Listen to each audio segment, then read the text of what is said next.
Now, when it comes to it, Christmas is on the way, and a second-hand Christmas could be good for not only our gifting but also our pockets too. Kimberly Wyatt is here to give us a bit of advice when it comes down to getting some fashion tips as we head through the Christmas period. How you doing? I'm very well, thank you. How are you? I'm good too, thank you. So good to have you along. And what have you asked Father Christmas for this year? Oh gosh, I haven't even gotten to my list because I'm so obsessed with my three kids list and making sure I create magic for them. I don't know. I'll have to give it a think. Well, we'll see. Let me know, and we'll see if we can sort something out in a bit. Meanwhile, though, and with 69% worried about the affordability of Christmas, with less than 10 days to go, you're actually looking at 23.8 million adults reporting selling items online. So there's lots of people who've got goods which are out there which could save you a packet.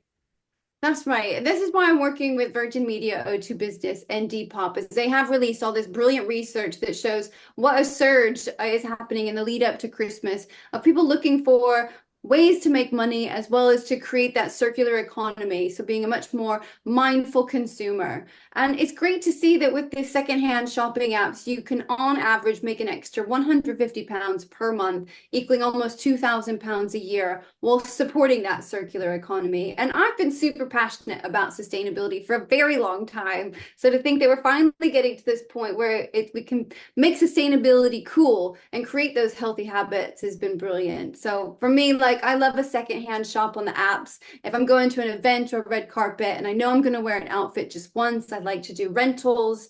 I'm very much into upcycling clothes. If I've got a bit of feather trim, I can turn that into a costume by snipping it off and creating it into a glove.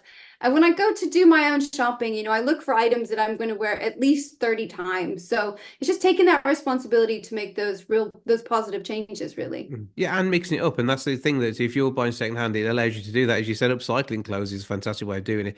And electronics at 27% and books and media at 33% are popular, but 68% of people are looking at clothes shopping online. And well, I mean, it sort of harks back a bit to the days of having the old catalogs where people used to buy clothes from. And there's much less of that these days, but there's much more of this green revolution when it comes to wearing something which is pre-loved. Oh, you're bringing back memories. I remember those catalogs, those big, thick catalogs that we could sift through in the lead up to Christmas to find all those things that you want.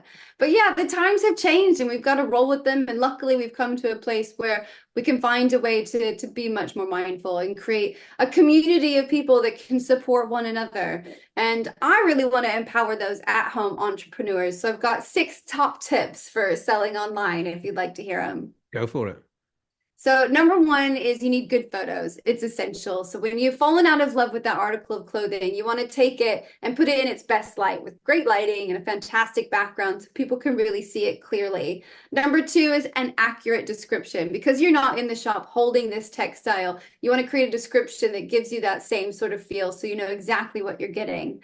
Number three is to build your own personal brand with a nice, consistent look. We've seen people like Vivian's Vintage turn their side hustle into main hustle success.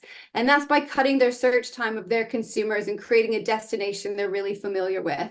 Now, my last 3 tips. Number 4 is to use hashtags wisely. This really increases visibility and again helps people get to the place that they are looking for and find those pieces as easily and as accessible as possible. Number 5, be open and honest. If there's sizing issues, flaws, details, include all of that. So you'll be very upfront, very authentic with how you sell, and you'll be so much more respected from the consumer end.